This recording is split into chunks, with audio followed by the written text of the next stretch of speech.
or something like that. Yeah, Yeah, it's a long one.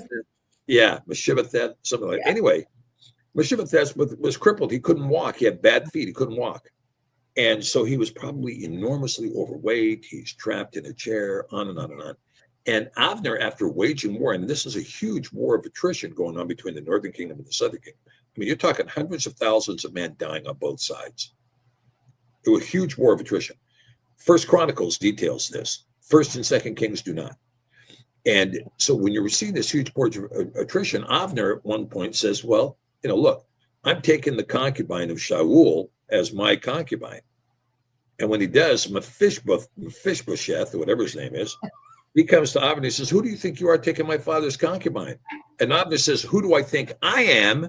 I'm the one who's been the general in this thing that's been protecting your throne, keeping you separate from being under the control of David. It's been me. Who do you think you are to tell me I can't take the concubine? Blah, blah, blah, blah. So Avner capitulates to David and says, forget it. No more fight. Let's be a unified kingdom. Yeah.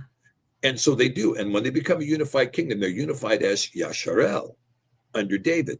Okay. And then David passes that kingdom on to Solomon, Yasharel. And then Solomon takes 1,000 wives, or 750 wives, 250 concubines. I'm still trying to distinguish the difference between the two. But in doing this, he puts up the Ashtaroth poles. He puts up the high incense places. He allows children to pass through the fire to Molech. He allows the worship of Baal. He allows the worship of Dagon. All of these things come into his kingdom. And so Yah comes to him and says, Solomon, you have played the harlot. Mm-hmm. You have gone whoring after other Elohim. So I'm going to remove the kingdom from you, and I'm going to take you back to just one tribe. Not in your lifetime, but in your son's lifetime. I'm going to remove the kingdom, and you're going to go back to ruling only one tribe. Mm-hmm. Well, of course, Yehud had also subsumed Benjamin. They were basically Yehud Benjamin at that point. And so sure enough, when Rehoboam takes over, he starts a civil war with his arrogance, his stupidity, his young advisors. Yes. A group of 8 guys that didn't know what they're doing, kind of like our current American government. And they start a civil war, and the civil war turns out bad war of attrition. And the Northern Kingdom separates, and they go back to just Yahud. So Yasharel lasted for 3 generations, Shaul, David, Solomon. That was the end of Yasharel. Yeah. Now, the Northern Kingdom would become Yitzrael, which in the English Bible says Jezreel, but it was Itzrael, and the Southern Kingdom was Yahud. So then Yitzrael is given a certificate of divorce by Yah in Jeremiah 3. Mm-hmm. You're out. I'm not dealing with you anymore. You guys have played the harlot. You've done all this stuff. I've had it with you. You're done. You're gone. I'm going to disperse you all over the world. Goodbye. And this is what happens in 722 BC. Then what does it say in Jeremiah 3? Have you seen Ishbosheth? There it is. Thank you, Chad. Thank you, Chad. Yeah, we finally got the name right. Ish, right? The man, Ish, Bosheth. Okay. So when you see what happened, he says, have you seen your sister Yehud? She's twice the whore you are. Right? Right. And so that kingdom comes to an end in 586 BC with the destruction of the temple, and it has never been reformed. Never.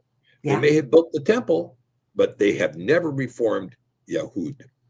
And so Yahud was the kingdom for the tribe of Yehuda. And so you had 2 things going on there. You could be a Benjamite or a Yahudim, or you could be a citizen of the kingdom of Yahud, in which case you were a Yahudi because you were a citizen of Yahud, whether Benjamite, whether Yahudim, or whether even Levi, a Levi. If you were a priest in Yahud, you were also a Yahudi. Okay. So all of that came to an end in 586 BC. There is no kingdom of Yahud anymore. So the citizenship thing goes away. So now the only Yahudi is someone who is of the tribe of Yehuda. That's the only one. Now, the Yahudim are different from Jews. Jews are a completely different thing. That's a religion. It is not a tribe. It is a religion. Okay. So when we see this now, to try to name this nation state Israel, first of all, it's an incorrect pronunciation, premise number 1. Premise number two, it's not a correct identification, especially if you say that Israel is only for the Jews. The correct name would have been Yahud or Judea, if you want to use the Latin phrase Iudea. It should have been named Iudea, not Israel. Right. Israel is just a complete misnomer, and it represents the conflation, the usurpation, the identity theft of the Ashkenazim, who are stealing all of those promises given to Yaakov, all of those promises given to Abraham and Yitzhak. They're stealing all of those. They're assuming that identity. This belongs to us when it doesn't belong to them. Because what does it say in Revelation 2:9 and Revelation 3:9? Synagogue. They call themselves Yahudim and are not, but they are of the synagogue of Satan. Right. Now, let me give you an idea of how this conflation works. Many people are taught in the Christian church today that Jesus was a Jew. Now, this is sloppy writing on the part of Scripture, and it's a result of common terms and vulgar terms instead of expressly laying it out. A Jew describes a member of the religion of Judaism.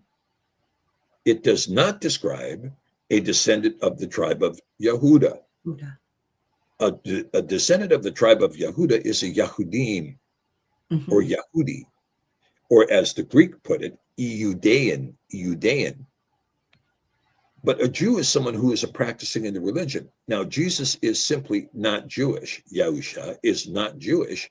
Matthew 23 is very clear in establishing this fact when he's calling the leaders of the sect of Judaism, which are the Pharisees, you hypocrites, you den of vipers, you children of Satan, you children of the devil.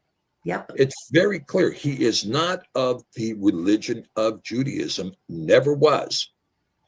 There was a faith that was practiced by the Yahudim that was not Talmudic, but was Torah-based, a Torah-based faith that was not dependent upon the Hanukkah, did not celebrate Hanukkah, did not celebrate the Rosh Hashanah in the first day of the seventh month, but kept the statutes of Moshe.